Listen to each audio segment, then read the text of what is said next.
अभी तक हमने देखा कि कलाम इलाही में मोमिनीन, कुफ्फार और मुनाफिकीन का जिक्र हुआ, लेकिन अब कुरान का रुख हर एक की तरफ है। तारीख में पहली बार पूरी की पूरी इंसानियत से एक साथ बात की जा रही है।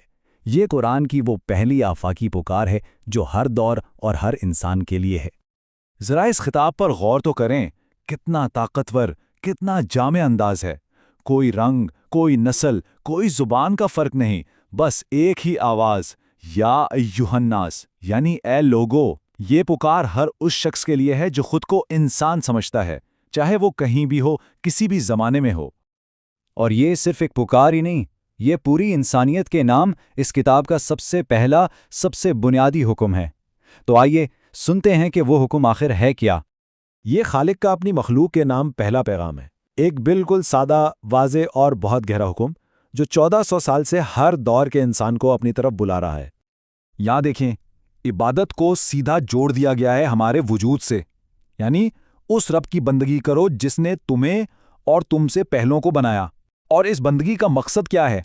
तकवा, यानी दिल में अल्लाह का ऐसा शऊर पैदा करना जो हमें हर गलत काम से बचा ले। लेकिन एक सवाल जहन में आता है कि आखिर क्यों, हम उसकी इबादत क्यों करें?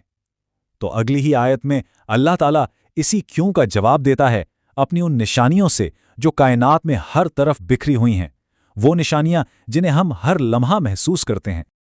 ये आयत तो जैसे कायनात की एक तस्वीर हमारे सामने रखती है जिसे खुद कायनात के बनाने वाले ने बनाया है। एक ऐसी तस्वीर जिसका मरकज इंसान है और जिसमें हर चीज उसके आराम और फायदे के लिए बनाई गई है। बस एक लम्हे के लिए सोचें, हमारे पांवों के नीचे ये जमीन एक पुरसुकून बिस्तर की तरह है, सर पर आसमान एक महफूज छत की तरह, बादलों से पानी बरसता है और फिर इसी पानी से हमारे लिए तरह तरह के फल उगते हैं। ये वो नेमतें हैं जिनके बगैर जिंदगी का तसव्वुर भी मुमकिन नहीं। तो सवाल ये है कि ये सब कौन कर रहा है? तो ये जो नेमतें हैं ना, ये सिर्फ देखने के लिए नहीं है, बल्कि ये हमें सोचने पर मजबूर करती हैं। ये शुक्रगुजारी और इबादत की सबसे मजबूत वजह हैं।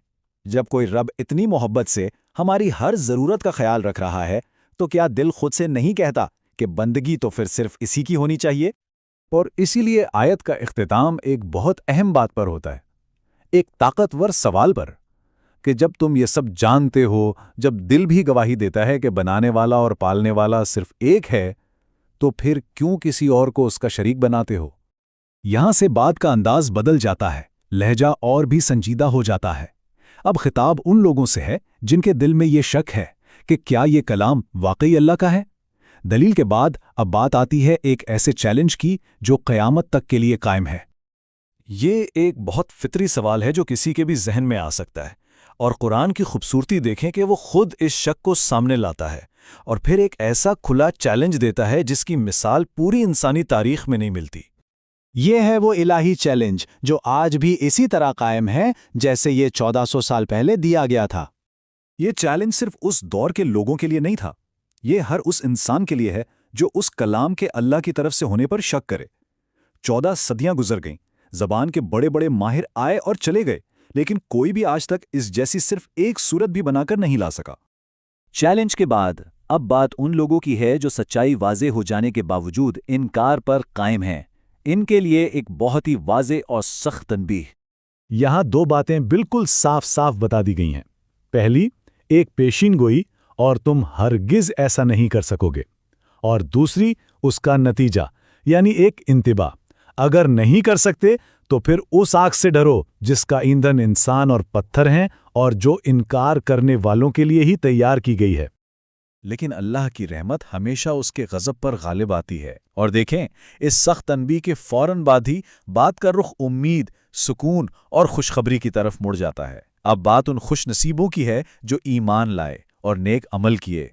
ये आयत, ये अहले ईमान के लिए खुशखबरी है, एक ऐसा इलाही वादा जो इस दुनिया की हर तकलीफ, हर गम और हर आजमाइश को भुला देने के लिए काफ़ी है। ये उस हमेशा रहने वाले इनाम की सिर्फ एक झलक है जिसका वादा किया गया है, एक ऐसी जगह जहां सिर्फ खूबसूरती होगी, सुकून होगा और इत्मीनान होगा। जन्नत सिर्फ एक बाग नहीं है, ये एक मुकम्मल परफेक्ट जिंदगी का नाम है। वहाँ का माहौल कैसा होगा? ऐसे बागात जिनके नीचे नहरें बहती हैं। वहाँ खाने को क्या मिलेगा? बेहतरीन फल।